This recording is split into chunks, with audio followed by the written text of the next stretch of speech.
So the questions that I have for today actually are unique to today. And one of them is like, if Eid and Jummah fall on the same day, do I have to attend the Jummah prayer? And there is khilaf between the scholars. So the Malikis and the Hanafis, they say no, an individual has to attend both. Because it is not possible that a sunnah supersedes a obligation. The Shawafi, they say this hadith that the Prophet ﷺ, he gave the rukhsa. He says, so for whoever attends the Eid khutbah, he does not have to attend the Jummah. Imam Shafi'i, he says that this applies to Ahl Badiyah, that the people who live far away and it's difficult for them to come twice. And then the Hanabila, they say that this concession, it applies to everyone. So the follow-up question I get is like, okay, Sheikh, is it okay for me to take the Hanbali position? Right? And yes, it is, regardless of the madhab that we follow. And this isn't just in this masala, right? It's not just in this issue. If there is something that you feel might be easier for you, or it gives you a better concession, or something that applies to you, and you feel that this is something that's easier to implement, then absolutely, there's no problem. Why? Because all the madhab are correct in their opinions. So whichever one you choose, even if I don't follow that madhab. So as a Hanafi, is it okay for me to take this Hanbali position in this specific issue? Yeah, I don't see a problem with that. Some people might say, oh, well, you'll end up in like this Frankenstein type madhab.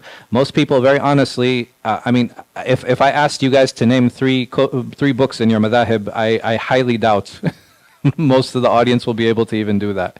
And the reason I say that is not to put down anyone. Very few people formally study, and that's a fact. Very few people academically and formally study Islam, and that's okay. There's nothing wrong with that. So the question then might come, okay, what should I do? Ask your local imam. That's the easiest way to go about many of these issues. And if you're more strongly inclined to a particular madhab, that's fine too. Nobody's here to impose their opinion on anyone else.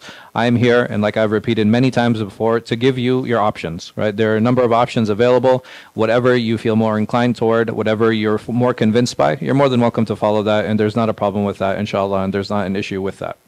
I had received another question today too that was specific for the Jummah, but I forgot. Oh, about Zakat al-Fitr.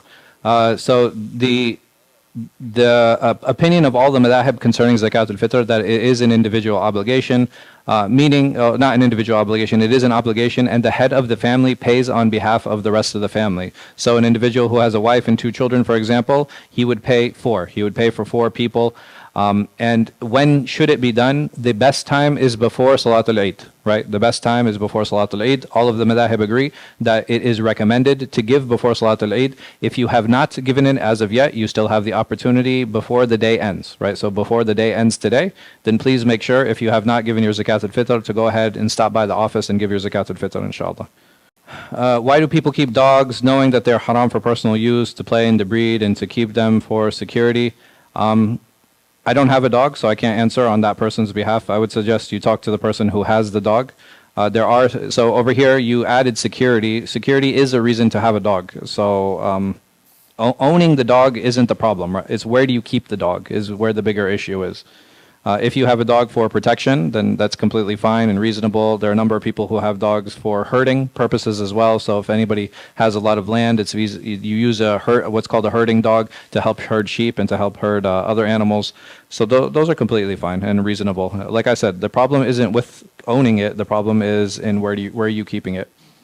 Is it permissible for a woman to enter the masjid and musalla during her cycle, to sit in the back and to listen to Imam recite Quran during salah? There is a difference of opinion on this issue. The majority of scholars would say no, that a woman on her cycle is not allowed to enter the prayer area. But there is a minority opinion that would allow a woman to do that as long as she does not break the rows. So for example, if there are a row of women, she cannot sit amongst the rows when they're praying. If she's sitting in the back and she's not disturbing anyone, there is an opinion that does allow that. If 3 to 5 sisters are praying in jama'ah, should the one leading the salah stand on the far left? No, she should stand in the middle. So versus the men, the man, he stands in front of the congregation, and all of the other men, they stand behind him. For a woman, there would be just one row, and she would be standing in the center of the row, and she would lead in that way. A couple of days ago, there was a question about saying the Salah Ibrahimiyya during the first tashahhud. What was the answer? It was too loud to hear. So if there is a prayer that is more than 2 units, like Maghrib or Isha or Dhuhr or Asr, for example, then you would do Dua Ibrahimiyya only in the last rak'ah. Only in the last rak'ah. You do not do it in the second rak'ah of a 3 or 4 unit prayer. During the salah, after the Fatiha, is it required to read other surahs according to the order of the Quran? It does not invalidate the prayer. The different madhahib take different views on if it is something that if it is makruh to break the order, or if it is sunnah to maintain the order. But the salah would still be valid even if an individual did read out of order. Many scholars use the hadith of the man who used to read Surah Al-Ikhlas after every surah that he recited in his prayer, and the Prophet ﷺ did not prohibit him from doing that. But also no other companion followed him in that. Can you please stress the importance of keeping the line straight during the salah? The sisters always seem to mess that up. There are lines on the floor. Just follow the lines on the floor. Keep your heels on the lines and try to make the lines as straight as possible. I think the problem isn't with the women not keeping the line straight. I think a lot of women come with a lot of baggage. So some of them will bring like blankets, and they'll bring their purses, and they'll bring all of those other things. Try to minimize the number of items that you bring to the masjid with you. It'll help keep the row straight. Also, the rows of the women, they should start from the center and spread out in that way. If they have a separate space, it's okay, depending on where the door is. So on the women's side, for us, for those sisters who are praying, in the balcony, the door is in the back. So start lining up in the front of that area and then move back. If the door was in the front, I would have recommended them from the back to the front, which is the sunnah of the Prophet Muhammad sallallahu alaihi wasallam. If there's a shared space, for example, if the men and women were praying in this space, the men would line up front to back, and the women would line up back to front. Assalamu alaikum, Ustad. My parents has been very aggressively and verbally and physically abusive and violent toward his spouse and children for a long time.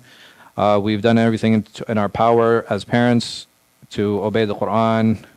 Did I or any of my families commit a sin by temporarily leaving him or abandoning him? Thanks in advance for your time. I would suggest you make an appointment with me, right? So this is not something that is easy to answer in a public forum. It really depends on the details of the situation. I don't know exactly what he did. I don't know exactly how you answered. So my suggestion is to make an appointment. Anybody that would like to make an appointment with me, you can go to hijrah.org, and under Imam Corner, you can make an appointment with myself. Under Family Consultation, you can make an appointment with Sheikh Shakir. And if for the sisters, again, they're more than welcome to make an appointment with me, but they can also make an appointment with Sister Shaheen if you'd like to. All of those are on our website. They're also on the app, so you can download our app. That's the Al-Hijrah app, or you can go to our website, hijrah.org, and Allah knows best.